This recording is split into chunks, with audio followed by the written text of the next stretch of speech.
Buenas tardes, agradezco mucho que todavía estén aquí, pues ya prácticamente vamos a finalizar esta ronda de conferencias. El objetivo de la plática es hablar de manera general de tricoderma, el potencial que tiene para ser utilizado en la agricultura y darle las herramientas básicas para que ustedes puedan elegir cualquier producto a base de tricoderma considerando los mecanismos de acción. Entonces, el título, empleo de tricoderma para el control biológico de enfermedades. La temática pues, va a ser hablar acerca de tricoderma, los aspectos generales, para qué se usa en la agricultura, en qué tipo de formulaciones se utiliza, cuáles son los mecanismos de acción por los que se emplea, la ecología, la forma correcta de utilizarlos en los sistemas agrícolas, cuáles son las especies más utilizadas y finalmente las conclusiones. Bueno, para entrar de lleno en el tema, a nivel mundial sabemos que cada vez somos más en el planeta. Tan solo ahorita se estima que somos 8,000 millones de habitantes. Para nosotros esto es un gran reto para el sector agrícola porque tenemos el compromiso de producir gran cantidad de alimentos y que puedan ser distribuidos en todo el planeta y que estén disponibles en cualquier época del año. Se sabe que, o se estima que para el 2050 seremos 9,000 millones de habitantes, entonces todavía el reto es aún mayor. Y para eso el abastecimiento de los alimentos pues deben de ser bajo sistemas de producción de altos rendimientos. Es decir, ya no nos podemos dar el lujo de tener pérdidas post cosecha, debemos de estar más prevenidos precisamente a problemas fitosanitarios. Algo que también nos interesa mucho pues, es de que los alimentos lleguen de una calidad aceptable hacia los consumidores. Es decir, que sean inocuos, que no traigan patógenos humanos, que no traigan residualidad de micotoxinas provenientes también de hongos fitopatógenos y sobre todo de cuestión de plaguicidas. Pues ya mencionamos que permitan abastecer de manera continua a la población. Algo que yo creo que a cualquier productor ahorita, hoy en día, le preocupa mucho son la cuestión de los costos. Cada día la agricultura está siendo más costosa y tienen que buscar alternativas que sean menos costosas, pero que sigan manteniendo los altos estándares de calidad. Y algo muy importante, apegados a las nuevas legislaciones ecológicas. Sobre todo pues, en el área de orgánicos, ustedes están constantemente vigilados por entidades regulatorias, tanto nacionales como internacionales, y ustedes más de lleno están metidos precisamente en este tema. Pues tenemos aquí un sinfín de ejemplos de enfermedades fungosas que día a día son un problema recurrente, desde problemas de cenicillas, problemas de moho blanco, problemas que tienen que ver con algunos citopatógenos como botritis, fusarium, entre otros. Entonces, la manera común que se ha atacado pues, es a través de las sustancias de síntesis química. Sin embargo, pues estos ya sabemos que son residuales y acumulativos, además de que con el tiempo pues los fitopatógenos empiezan a adquirir resistencia. Entonces, por eso optamos, sobre todo en el área de orgánico, la utilización de productos que sean naturales, los cuales son biodegradables, y pues alternativo también es el control biológico. El control biológico ya en pláticas pasadas pues se ha estado hablando desde depredadores, insectos benéficos, pero está también la parte microbiológica, donde específico para enfermedades lo que más se utiliza son sus propios enemigos naturales de los fitopatógenos y lo que más emplean son bacterias y hongos. Y ahí vemos un ejemplo, precisamente acá viéndolo de frente, del lado izquierdo, está el género tricoderma. Ahí tricoderma tiene un mecanismo de estrangulamiento hacia el hongo fitopatógeno. Y por otro lado, tenemos una bacteria altamente utilizada que es Pseudomonas florenses, la cual está también infectando a un fitopatógeno muy común que es Fusarium oxysporum, la forma especial Rhasis lycopersicii, y que pues obviamente por mecanismos de producción de enzimas pues logra controlar el patógeno. Y aquí a manera de pregunta, no sé si sepan ustedes que pudiera incrementarse precisamente de un 50 a un 90% los rendimientos de frutas y hortalizas en el mundo sin necesidad de la utilización de fungicidas de síntesis química. Ya precisamente en cada una de las pláticas durante la mañana y parte ahorita de la tarde se ha estado hablando que todo esto es mucho de la prevención. Si nosotros tenemos un buen esquema de prevención, de monitoreo, las cuestiones de rendimientos van a ser altos. Por mencionar algo en cuanto al estatus mundial de la producción de agrobiológicos, pues esto se ha ido incrementando y precisamente como ha aumentado mucho también el mercado de orgánicos y como también en agricultura convencional se están dando cuenta que los plaguicidas pues ya no están siendo tan efectivos, pues están buscando otras alternativas. Entonces ahí las empresas formuladoras de agrobiológicos ven ese potencial y es por eso que se estima que para el 2020 se incrementará en 4.45 billones de dólares la producción y venta de agrobiológicos. El principal mercado va a ser dirigido a la cuestión de biofertilizantes, sobre todo microorganismos solubilizadores de fosfato. Y en segundo lugar, pues todo lo que tiene que ver con el control de plagas y enfermedades.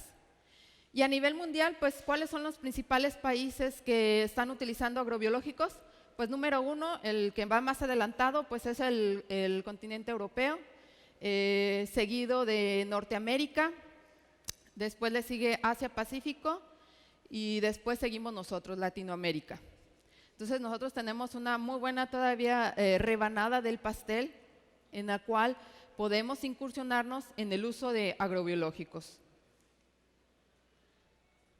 Agrobiológicos es el término que normalmente manejamos aquí en México, pero a nivel mundial el término más correcto es agente microbial. Un agente microbial, de acuerdo a la Red de Acción de Pesticidas, categoriza a cualquier microorganismo que venga contenido en cualquier fungicida o regulador de crecimiento como su ingrediente activo. Para el caso de tricoderma entra en las dos categorías. El género tricoderma se puede registrar ya sea como promotor de crecimiento vegetal o bien como controlador de enfermedades. Ahorita precisamente tocando el tema de regulaciones, los agrobiológicos pues deben de someterse a ciertas regulaciones y una de ellas, cuando se trata para registro de fungicidas o plaguicidas, pues se tienen que hacer ciertas pruebas toxicológicas y su efectividad biológica. Es por eso que aquí en México es un poco burocrático y tardado ese lapso, porque primero tienen que correrse las pruebas toxicológicas, que a lo mejor eso más o menos sucede en unos 6 meses, pero las pruebas de efectividad de campo son más tardadas. Si, por ejemplo, nosotros queremos registrar un agente microbial del género tricoderma y pues quiero que controle tanto enfermedades en hortalizas como en frutales, pues se tienen que correr todas esas pruebas de efectividad y es por eso que puede tardar hasta 5 años un registro. Claro que no es justificación para el gobierno, ¿verdad? También debemos de, como comentaba aquí uno de los participantes, que pues debemos también de hacer un poco más de presión, precisamente porque estamos inmersos en muchos problemas y las soluciones están, pero a veces pues la parte burocrática no nos permite avanzar. El papel de los agrobiológicos en la naturaleza básicamente se basan en que son los enemigos naturales de las plagas. Algunos interfieren positivamente en el desarrollo de las plantas, van a disminuir la presencia de fitopatógenos al repelerlos, eliminarlos o reducir sus daños. Ofrecen seguridad alimenticia ya que son inocuos tanto al hombre como al ambiente. Pueden combatir problemas tanto en el suelo como en el follaje y garantizan que la enfermedad no adquiera resistencia. Esto precisamente por mecanismos muy complejos, a diferencia de un plaguicida de síntesis química. Entonces aquí en México pues ya todos sabemos que la entidad que se encarga de llevar la vigilancia y a la que otorga el registro es la COFEPRIS. Ha ido avanzando un poco lento, puesto que todavía los sigue categorizando como plaguicida cuando debería de tener una denominación específica para microorganismos, pero aún a pesar de eso vamos un poquito más avanzados respecto a otros países de Latinoamérica. En otros países de Latinoamérica ni siquiera tienen la idea de cómo analizar un agente microbial. Entonces imagínense el grado de retraso que vamos en general como países de Latinoamérica. Y bueno, se hacen, ya les había comentado, estudios de campo, la COFEPRIS asigna a un investigador que esté autorizado ante ellos, pues evalúan la conformidad, básicamente la Senacica, y revisan toda la información y ya finalmente hacen el dictamen. Para que se den una idea, específico aquí en México, el registro de cepas a base de tricoderma se tiene que solamente se cuentan con 23 cepas de tricoderma registradas ante la COFEPRIS. Eso no quiere decir que son 23 productos. Todavía se reduce a un número mucho menor porque en algunas formulaciones vienen mezclas de estos. El que más se ha citado o el que más se ha registrado es Tricoderma harzianum, con 10 aislados. Seguido de manera general, ahí no hacen una distinción de la especie, Tricoderma spp. 2 para Tricoderma asperellum, seguido también de Tricoderma viride, que son 2, y Tricoderma longibrachiatum, solamente 1. Entonces aquí es así como que un foquito de atención para los centros de investigación, instituciones que se dedican a hacer colecciones de microorganismos, pues que debemos de incrementar todavía la base de microorganismos a bases de tricoderma, porque son muy poquitos los que tenemos aquí en México. Tenemos muy poca biodiversidad. Entonces, básicamente, el uso de tricoderma, pues principalmente el mercado se basa para el manejo de enfermedades de plantas. A nivel mundial, prácticamente los agentes microbiales, el 50% son a base de tricoderma. Y pues es una alternativa amigable que puede ir disminuyendo el uso de los plaguicidas. Ahí tenemos diferentes imágenes que hacen alusión a cómo trabaja. De este lado, viendo de frente, del lado izquierdo, está tricoderma alimentándose en materia orgánica, en descomposición. La segunda foto pues es la enfermedad de Fusarium en tomates, pero en suelo puede estar trabajando tricoderma. Allá son confrontaciones que se hacen y finalmente allá se ve la interacción en el sistema radicular. Tricoderma lo podemos encontrar en muchos ambientes, se le dice que es cosmopolita. Hace muchos años se creía que predominaba más en el suelo, pero ahora ya más recientemente se ha encontrado que predomina más en sistemas acuosos. Entonces, en sistemas acuosos se han encontrado muchas especies de las que ya antiguamente se habían citado. Una de ellas es Tricoderma viride. Lo podemos encontrar alimentándose de madera en descomposición, pues obviamente haciendo lo que es el efecto de micoparásito, es decir, alimentándose de hongos fitopatógenos. Algo que lo podemos utilizar como promotor de crecimiento vegetal es de que se asocia al sistema radicular. En la última fotografía son unas raíces de maíz y lo verdecito corresponden a esporas de tricoderma. Algo muy interesante desde el aspecto sobre todo de descontaminación de zonas con plaguicidas que permanecen por muchos años, es de que hay especies de tricoderma que son capaces de degradar plaguicidas. Entonces, el día de mañana a lo mejor se pueden estar ofreciendo productos a base de tricoderma que nos ayuden a desintoxicar esos suelos con plaguicidas que a lo mejor tardan décadas en degradarse. Y ya en un aspecto a lo mejor de agricultura convencional, nosotros tomamos esas bondades del género tricoderma para poder hacer un manejo integrado de plagas. Pues es también potenciador de la germinación de semillas y mineralizador de nutrientes. Un poquito acerca de la historia del género tricoderma, pues fue primeramente descubierto en los años 30, pues ahí precisamente se encontró la cepa de Tricoderma lignorum, que estaba efectuando el micoparasitismo contra una enfermedad en cítricos. Posteriores años, los investigadores empezaron a tratar de indagar qué era lo que estaba sucediendo y ahí descubrieron que Tricoderma produce antibióticos que son muy importantes también para el proceso del micoparasitismo. Y en aquel entonces, en 1934, descubrieron un antibiótico que se llama gliotoxina. Ahí, bueno, pues generaron mutantes y comprobaron que efectivamente era ese el responsable. Sin embargo, fue hasta muchos años posteriores que se empezaron a interesar en la cuestión ya comercial, ya fue más recientemente. A partir de los 90s ya la investigación se centró para entender más los mecanismos moleculares, a entender más qué era lo que estaba sucediendo, de cómo diferentes aislados de Tricoderma pudieran tener diferente comportamiento.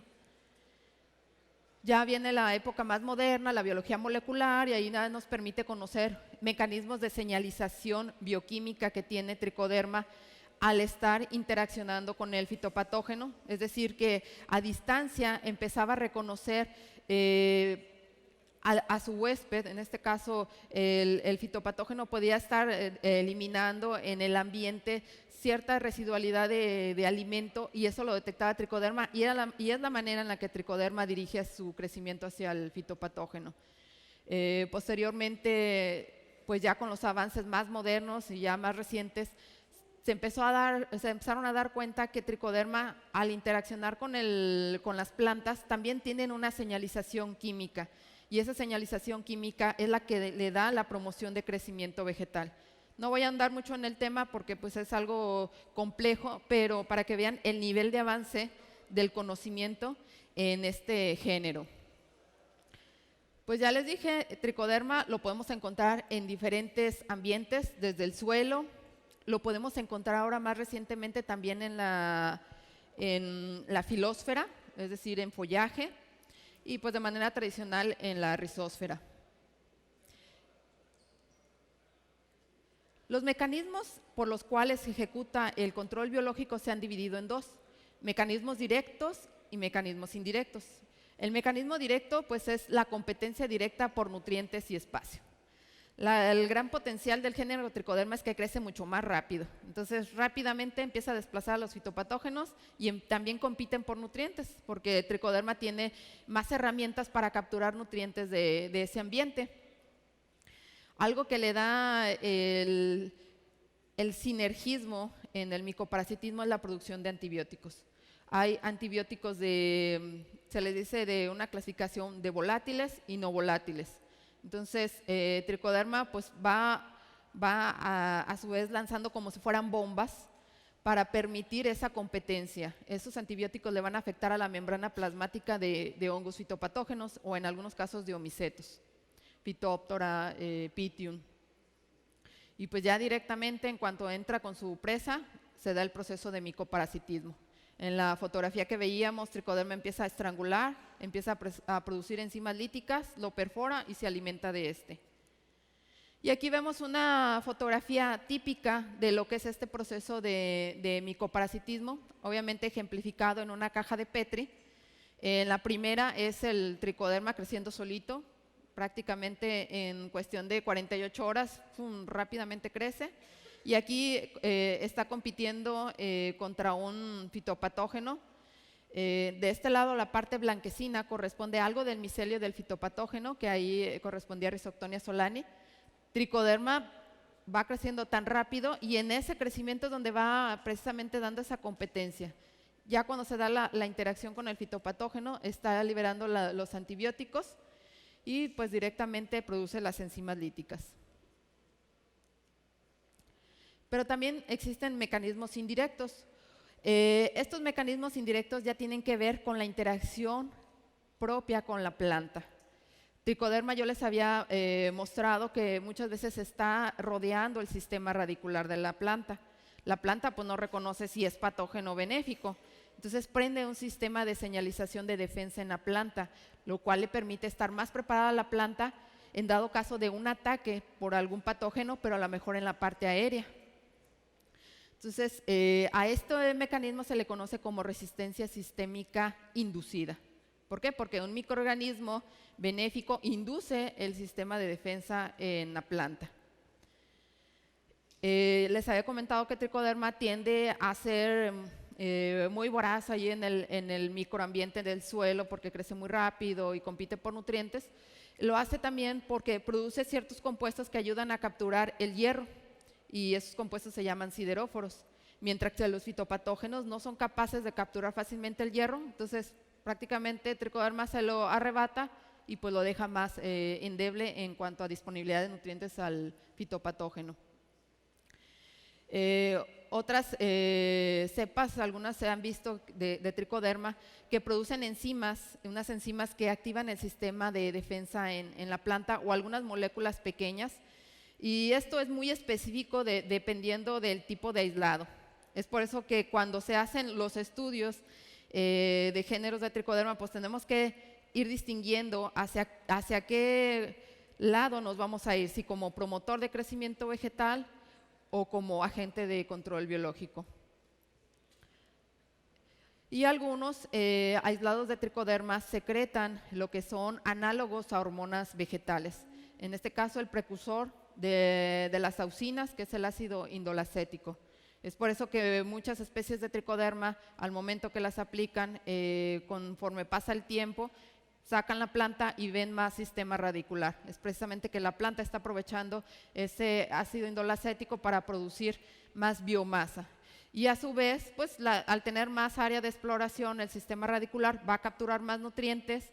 Tricoderma está dando el mecanismo indirecto de activar el sistema de defensa y a su vez no permite que se acerquen fitopatógenos. Entonces, por eso les he comentado que son tanto mecanismos directos como indirectos lo del control biológico. Aquí, precisamente hablando de esos mecanismos indirectos, de la resistencia sistémica, quiero explicarles un poquito de que a veces hay, o ha habido en décadas pasadas, un poco de confusión, inclusive en el ambiente científico, porque algunos investigadores citaban la resistencia sistémica inducida y otros la resistencia sistémica adquirida. Al final, a lo que quiero llegar en este punto es de que la resistencia sistémica adquirida es cuando no hay un microorganismo benéfico. Simplemente a lo mejor puede llegar un patógeno y la planta va a tratar de defenderse. Entonces va a sintetizar algunos compuestos antimicrobianos como el ácido salicílico, algunas proteínas que se le llaman proteínas relacionadas a patogénesis que producen enzimas como quitinasas, etcétera, y trata de defenderse. Sin embargo, pues si llega a gran cantidad de propágulo, pues a veces la planta no es capaz de defenderse rápidamente.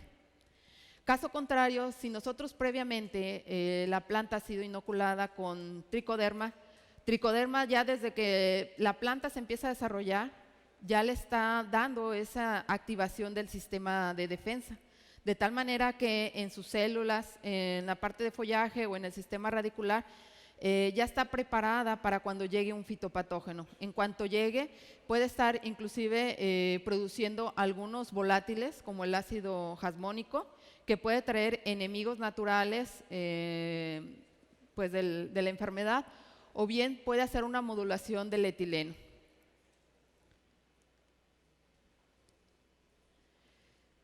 En cuanto a las presentaciones que normalmente vemos comercialmente a base de tricoderma, pues tenemos desde las formulaciones caseras hasta las tecnificadas o industrializadas. Las caseras pues pueden ser desde los abonos líquidos, el compostaje de materia orgánica o directamente las esporas que se llegan a cosechar. Obviamente pues esa parte casera, si es a pequeña escala, a lo mejor no hay tanto riesgo de contaminación, pero si lo hacemos de manera masiva, hay mucho riesgo de contaminación, porque por ahí pues se comentaba, ¿no?, que puede haber nutrientes que le permitan desarrollarse a los patógenos. Entonces, al rato, en vez de tener una solución, tenemos un doble problema. Y las tecnificadas o industrializadas, pues básicamente pues ya pasaron por un proceso de registro, ya pasaron por una serie de evaluaciones de las entidades federales. Sí. Un método casero para probar si una tricoderma es buena o mala, porque hay muchas tricodermas. Sí, ahí preferentemente es mandarlo a un laboratorio para que puedan hacer las pruebas de confrontación en placa. Y ahí directamente, primero, a lo mejor como productor, es hacer un análisis del problema al cual te vas a enfrentar. A lo mejor si tienes un problema de fusarium, pues directamente ese fusarium, confrontarlo con el aislado que quieres. En campo no se puede. En campo no se puede.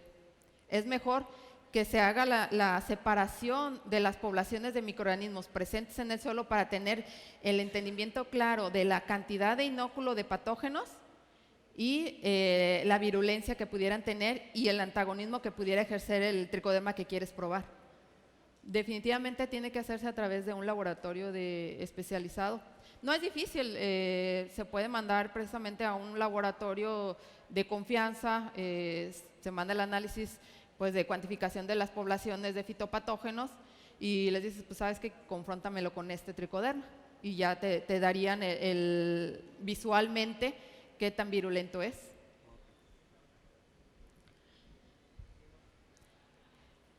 Y bueno, en cuanto a los tecnificados o industriales, pues como les comentaba, pues ya pasaron por todo el rigor de vigilancia, pues hay mayor seguridad en cuanto a la inocuidad y sobre todo la calidad de las formulaciones.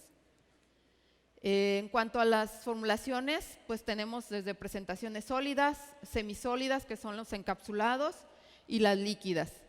Aquí en México lo que más se maneja son los polvos mojables, solubles. En el caso de las semisólidas, que son los encapsulados, esos no se manejan aquí en México, ni siquiera la entidad gubernamental está preparada para hacer análisis de este tipo de microorganismos, esos se manejan más en Europa o en Estados Unidos, y las líquidas, que son las más comunes aquí en México. Algunas fotografías, pues esas son a nivel mundial, no puse ninguna así nacional. Esto para mí sí es bien importante que pongan atención, porque es así a veces una manera truculenta en cuanto a las ventas de los agrobiológicos y pues específicamente a lo mejor de tricoderma, ¿no? Las concentraciones, que siempre, no, pues que el número más alto quiere decir que está más concentrado y me están vendiendo más y más bueno. Pero pues vamos a distinguir qué es lo que viene en la etiqueta. Aquí les pongo algunos ejemplos. El caso número 1, tricoderma sp. Dice 1 por 10 a la 12 conidias por dosis. ¿Qué quiere decir? Que es un 1 y 12 ceros, la concentración. Pero nada más está diciendo conidios, o sea, nada más son células presentes ahí. Otro caso, el número 2, nos puede decir 1 por 10 a la 9 esporas por gramo. Entonces alguien diría, no, pues está mucho más baja la concentración. Pues sí, pero a lo mejor si lo multiplicamos por 1000, pues nos viene a dar a lo mejor el mismo número de arriba. Entonces, en concentración, ambos están igual. No sé si me entiendan. Porque en el caso número 1 es el total del paquete y en el otro es por gramo. Y si el paquete es de 1000 gramos, pues lo multiplicamos por 1000 y pues ese es lo mismo. Pero ahí nada más, tanto en uno como en otro, nada más nos dice conidias o esporas. Y luego viene el caso 3. A lo mejor nos dice 1 por 10 a la 11 UFC por litro o 1 por 10 a la 11 UFC por gramo. Ahí ya viene una nomenclatura diferente. UFC corresponde a unidades formadoras de colonia. Quiere decir que ahí son microorganismos viables. Una dosis ahí, para ese caso, es un paquete de 1 kilo. Que es más o menos el rango en el que manejan los productos. Sí. Y otro caso puede ser a lo mejor 1 por 10 a la 8 UFC por mililitro. A lo mejor el envase es de 1000 mililitros, pues nomás le agregamos 3 ceros, ¿no? Entonces, prácticamente es el mismo juego de números.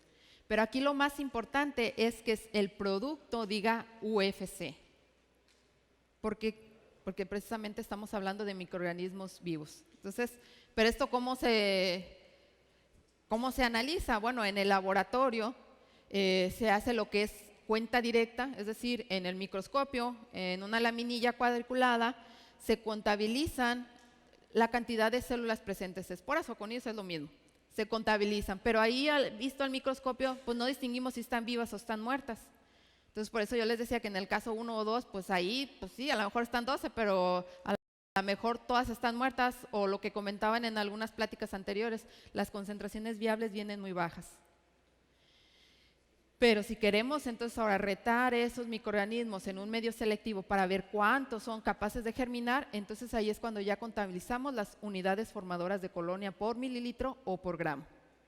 Entonces esa es la diferencia. En una simplemente estamos contabilizando células sin distinguir si están vivas o muertas, y en la otra sí distinguimos aquellas que son capaces de germinar.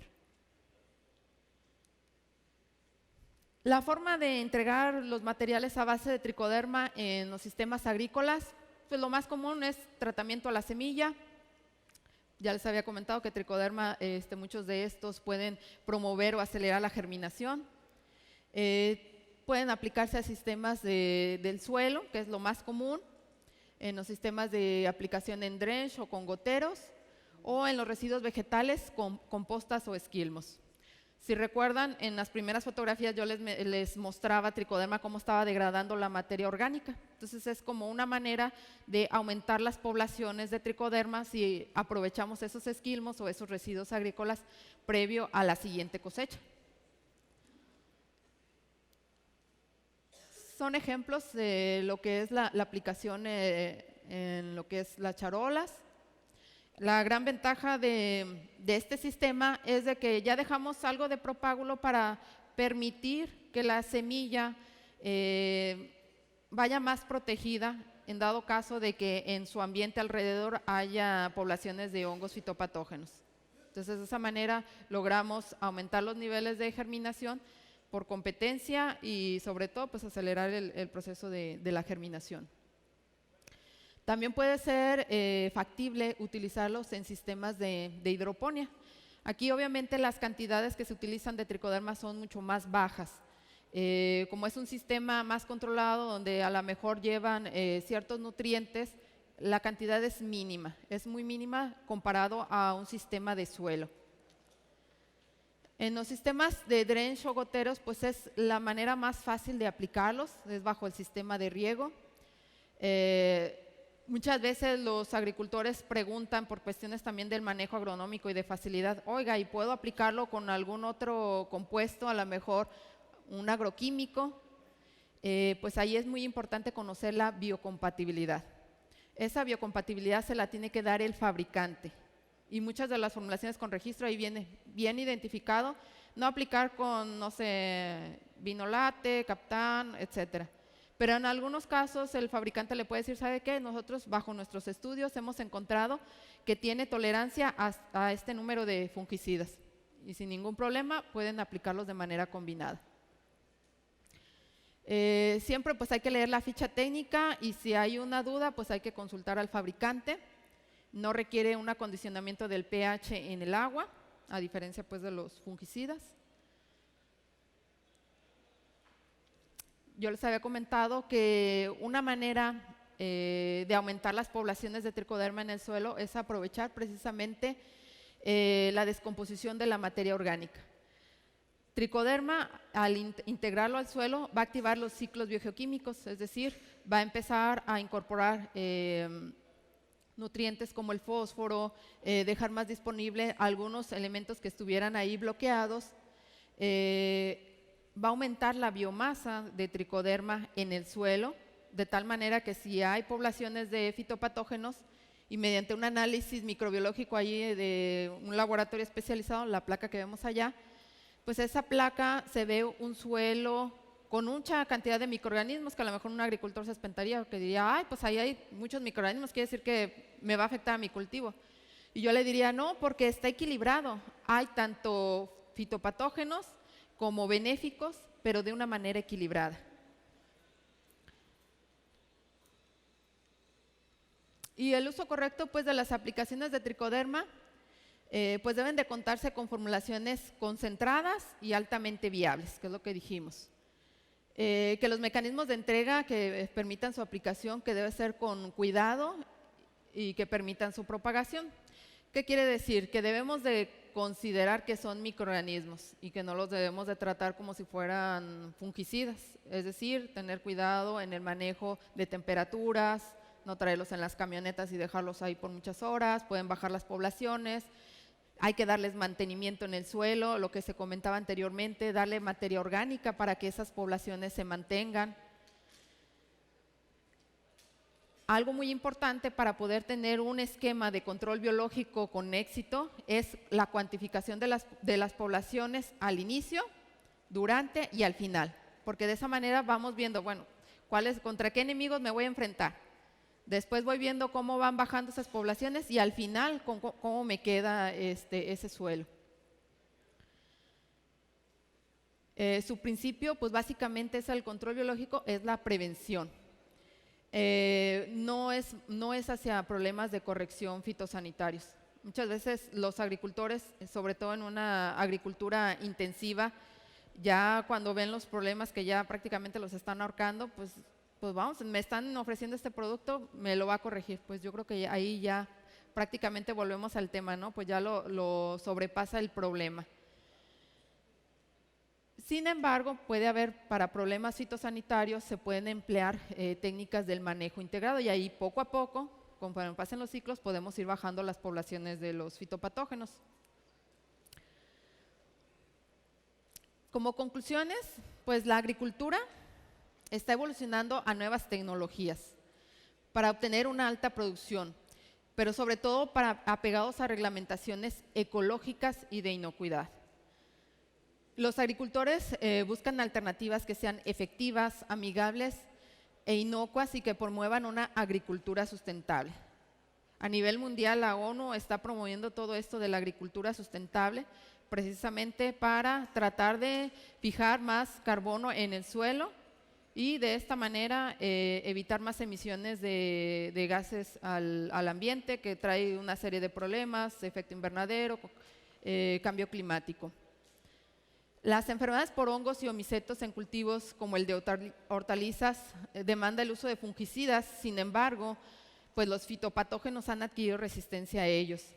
Y una alternativa pues es el uso de los enemigos naturales, y uno de ellos pues es el género Tricoderma, que es el más utilizado en las formulaciones de biofungicidas. Pues las actuales formulaciones van aplicados bajo esquemas de manejo integrado de plagas, y desde el recubrimiento de la semilla hasta durante el desarrollo del cultivo. Pueden aplicarse directamente al suelo o, como ya les había comentado más recientemente, también ya se empiezan a aplicar al follaje. Esto porque ya también se ha visto que Tricoderma es capaz de, con esos metabolitos, suprimir algunas enfermedades foliares. El éxito del biocontrol es responsabilidad de las empresas formuladoras de los agrobiológicos. Es decir, que también debemos de entregar productos de buena calidad, concentraciones altamente viables y que ya hayan sido probada su eficacia en los sistemas en los que se vaya a recomendar.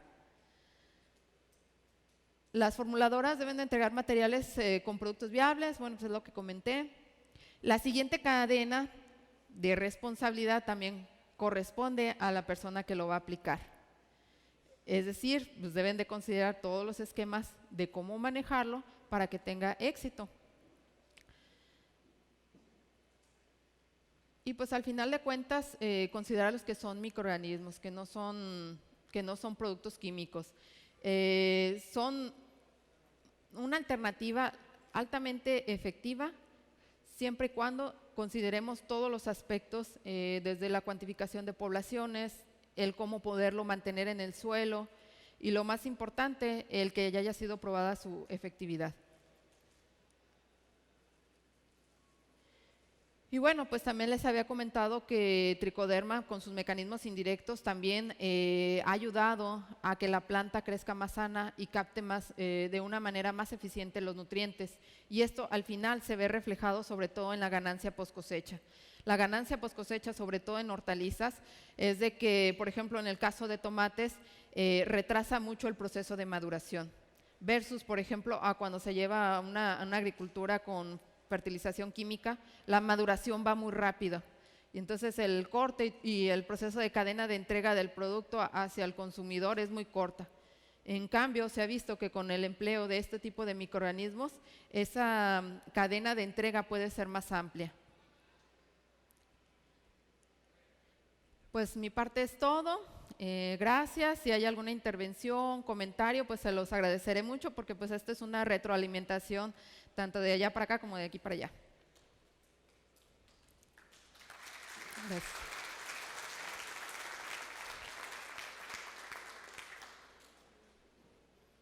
Ya están cansados. A ver, dígame.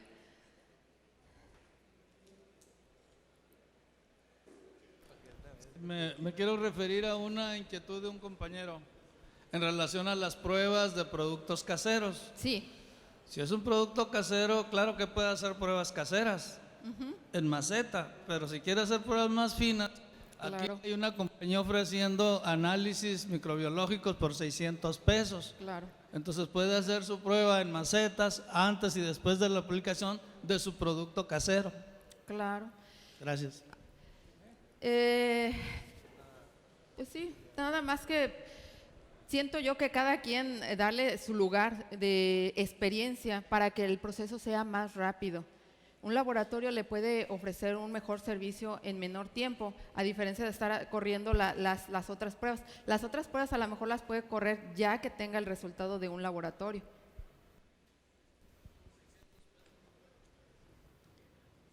Buenas tardes. ¿Qué tal? Con relación a la aplicación en suelo y en hidroponía, mencionabas que en hidroponía es recomendable realizar aplicaciones a menor concentración. Sin embargo, por experiencias de campo, sí es menor la concentración, pero por ser un sistema donde está habiendo lavado de raíz y bastante drenaje, debería aumentarse la frecuencia de las aplicaciones comparado con un sistema en suelo. Sí, obviamente en los sistemas de hidroponía se cuida mucho la calidad del agua y el detalle ahí de la recirculación es de que tienes muchos nutrientes, entonces también puedes tener un efecto de baja concentración de oxígeno para el microorganismo. Entonces por eso se recomiendan que sean concentraciones bajas. Y en este caso también, pues ahí no puedes hacer una alimentación de materia orgánica para el tricoderma, entonces también se recomendaría la reinoculación por el tema de que pues no va a tener que comer o… Más que nada es preventivo en dado caso de que hubiera una posible contaminación por especies que pudieran ser invasoras y el alimento van a ser obviamente los hongos fitopatógenos o los omicetos. Ok, gracias. Sí, en agricultura de hidroponía no puedes mantener el tricoderma definitivamente.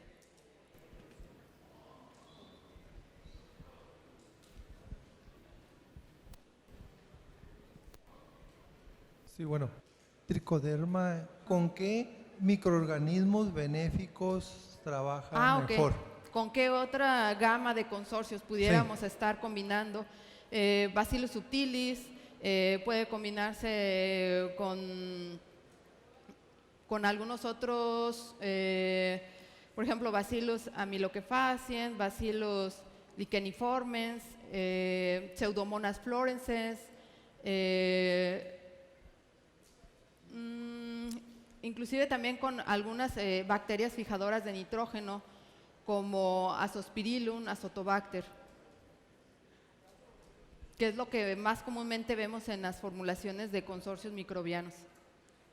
Ok, muy bien.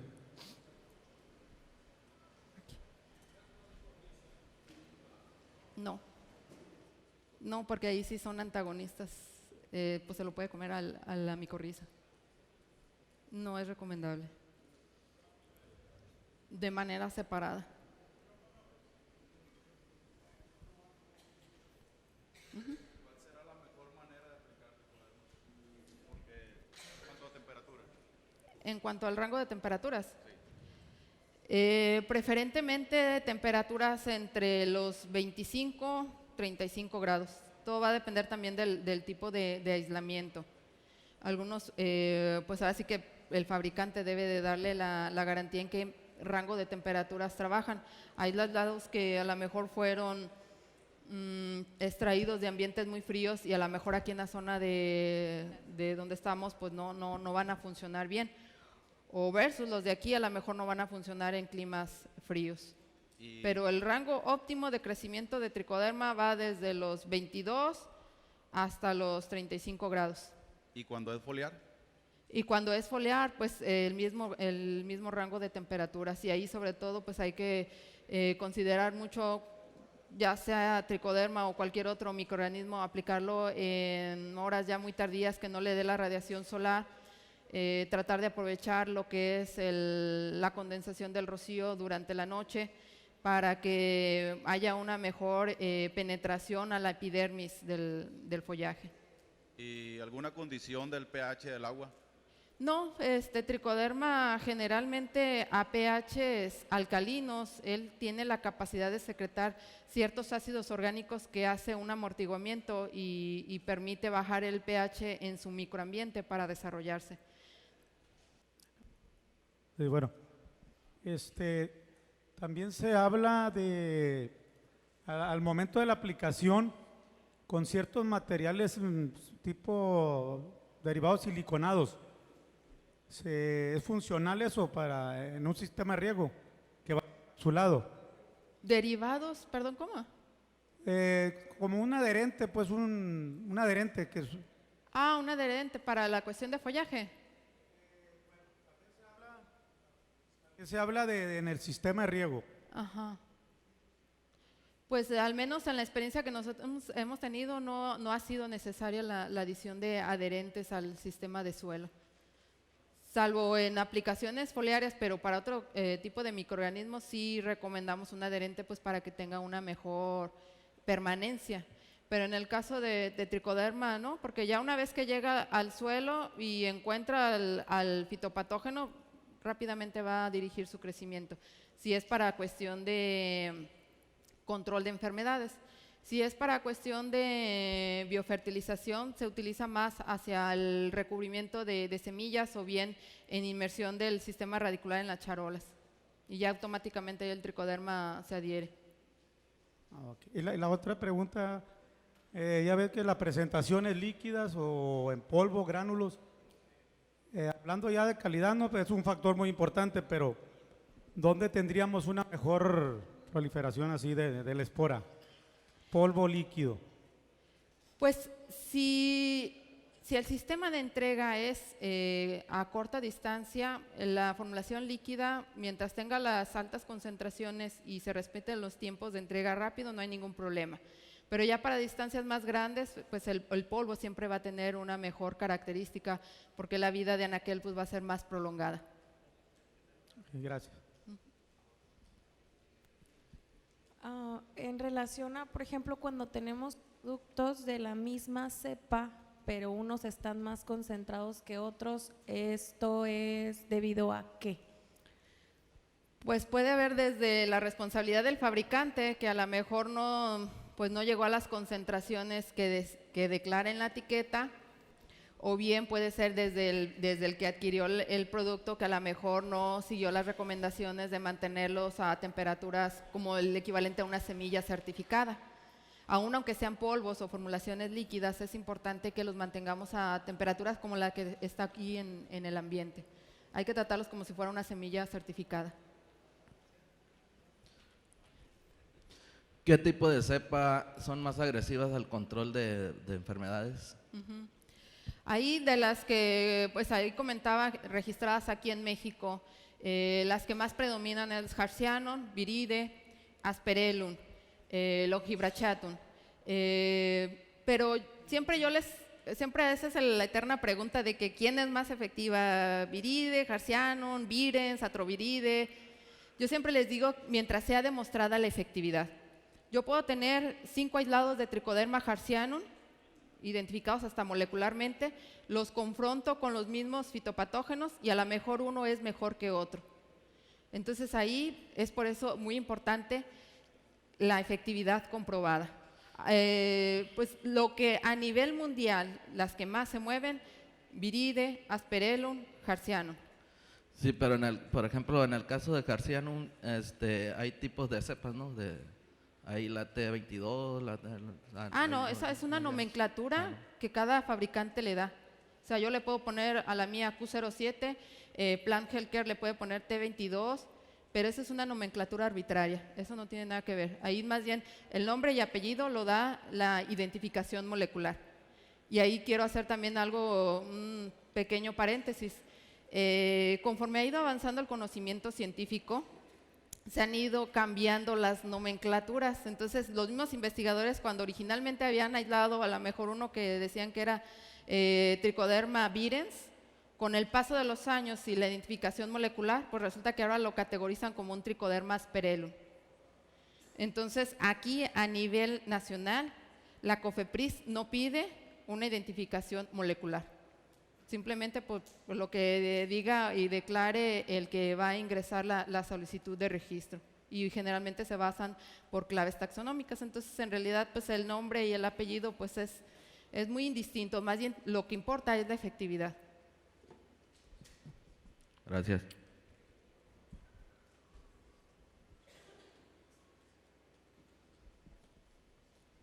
Ah, ya.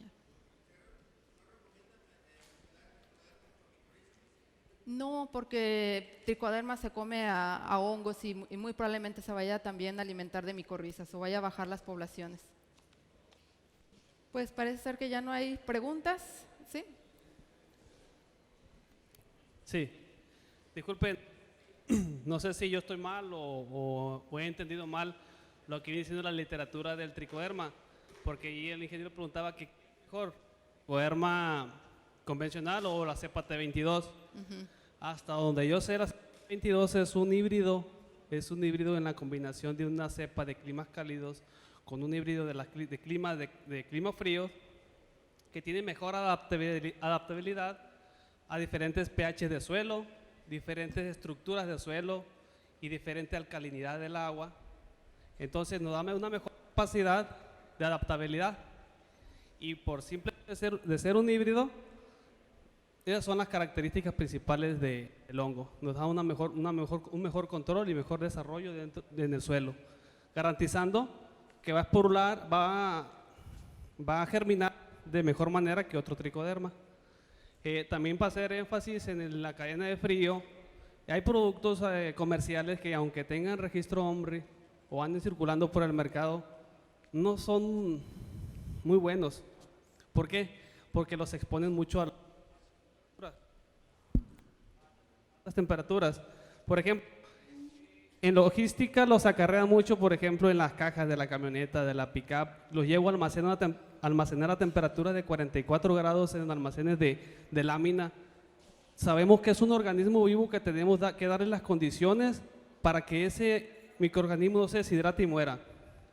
Por ahí en el mercado hay algunos productos que sí respetan esa cadena frío desde el momento de embalaje, de producción hasta el consumidor final, garantizándoles una mejor calidad del producto y sabemos que sí va a germinar y va a germinar muy bien, garantizándoles la protección del sistema radicular de la planta. Ahí haciendo un poco más de comentario de aquí del colega, la historia de T22 surge de dos aislamientos, uno que era buen colonizador del sistema radicular y otro que era un buen agente de biocontrol. Entonces lo que hicieron, no es tanto el término híbrido se utiliza más para plantas, en microbiología se denominan cepas transformadas. Sin embargo, en algunos mercados europeos lo consideran como transgénico y en la cuestión de orgánicos muchas veces no son permitidas esas cepas. Aquí en México, la regulación en cuanto a cepas mejoradas de microbiales, no hay todavía ni siquiera el entendimiento. Bueno, la pregunta mía sería, muchacho dijo que las micorrizas, que los tricodermas se llevan las micorrizas. Entonces, ¿qué está pasando normalmente en la siembra de los viveros, en los sustratos, mezclamos tricodermas con las micorrizas? Esa es una pregunta.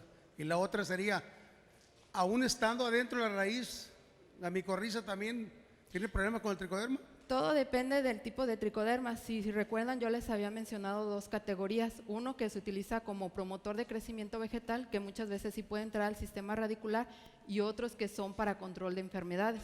Los que son más para el control de enfermedades trabajan fuera de la raíz. A lo mejor si aplican primero la micorriza, como dice, a lo mejor se instala internamente, y si aplican posteriormente un tricoderma que controle más a cuestiones de enfermedades, a lo mejor ahí no habría competencia. Pero si por alguna razón las combinan al mismo tiempo, muy probablemente tricoderma baje más las poblaciones de la micorriza, no le va a tardar tiempo en dejarla instalar. Bueno, porque sí se usa mucho, pues. Sí. En los viveros, normalmente mezclamos eso y lo hemos hecho de hace mucho tiempo. Entonces no es conveniente. Pues desde mi punto de vista habría que preguntar, el tipo de tricoderma, ¿es para promoción de crecimiento vegetal o es para control de enfermedades? Pues es para control de enfermedades ahí, pues. Pues no hay problema porque trabaja fuera del sistema radicular. Porque hay categorías de tricodermas que se utilizan como biofertilizantes y ahí no.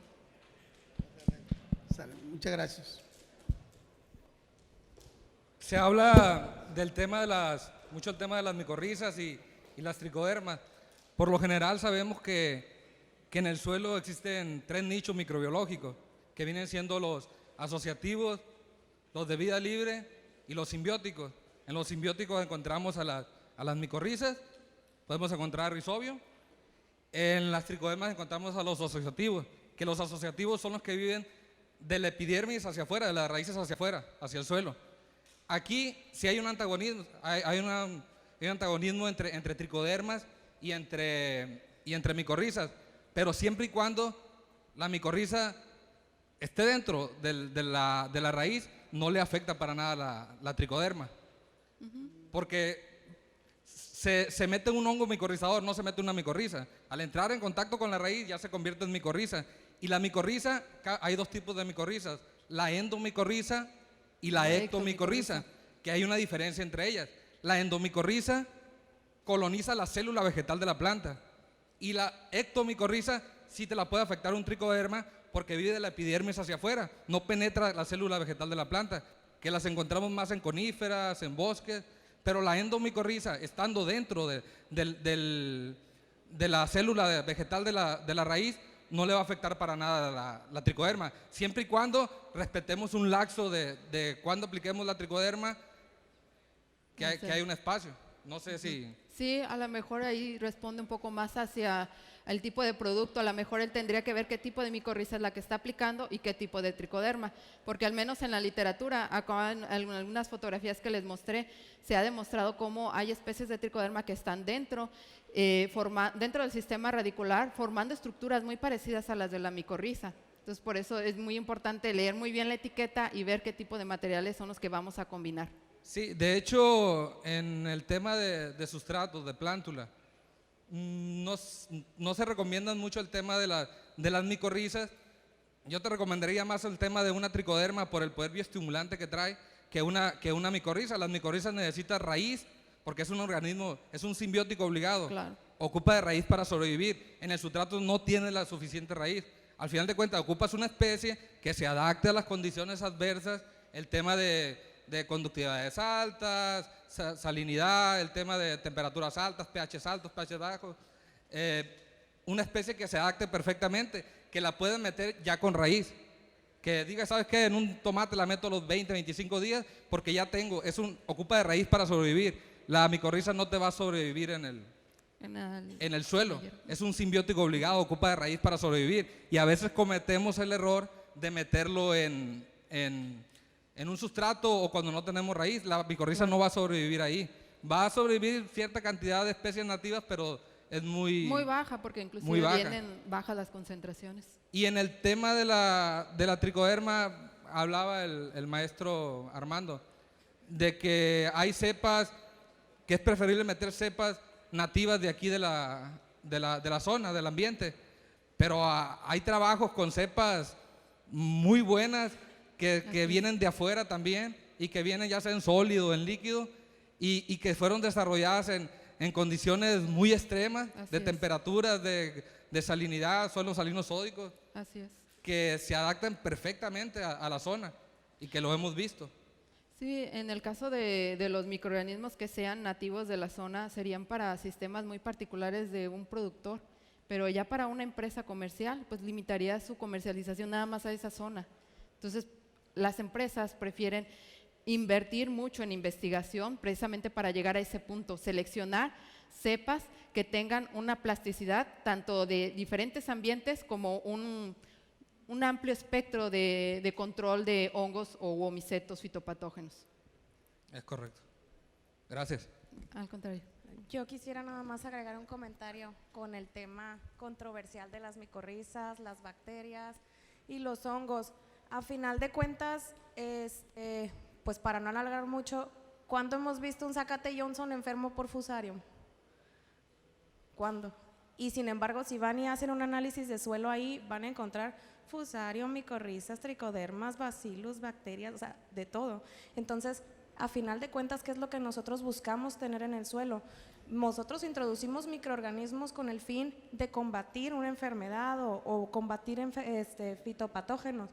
El detalle es que no necesariamente tenemos que quedarnos con el chip de la agricultura convencional, en el cual tú aplicas un fungicida para matar el patógeno que te está afectando tu cultivo. Lo que tienes que hacer es alimentar el suelo con microorganismos que regulen las poblaciones de esos fitopatógenos.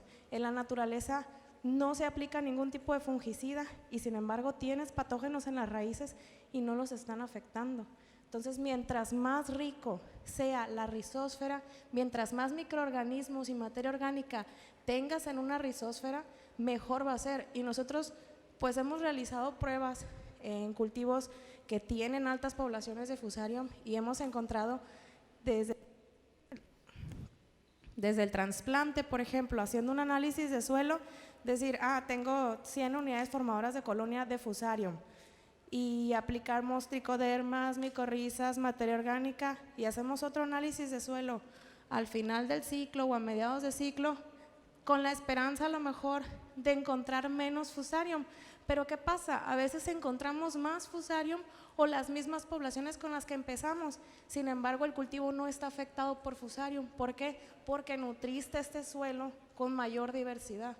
Entonces, no se trata de que, es que la micorriza, el tricoderma, o sea, obviamente si los pones a competir en un suelo que tiene limitada cantidad de organismos, pues sí, si tú pones un bacillus con un tricoderma, el bacillus tiene crecimiento más exponencial que el tricoderma y a lo mejor le gana, o a lo mejor la micorriza, si no tiene suficiente materia orgánica, pues se va a morir y el tricoderma le va a ganar. O sea, ¿por qué? Porque no tienes diversidad, necesitas nutrir el suelo con todas las opciones que tienes.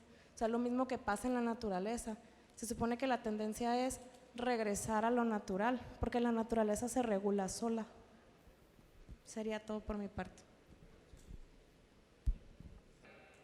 Sí, lo importante, como comentaba la compañera y con lo que está interviniendo, es llegar a una agricultura sustentable, es decir, volver a incrementar las poblaciones de microorganismos benéficos. Pero ahorita pues tenemos que irlo haciendo de manera gradual, cuál pongo primero, cuál después, para que no haya competencia y poco a poco ir incrementando.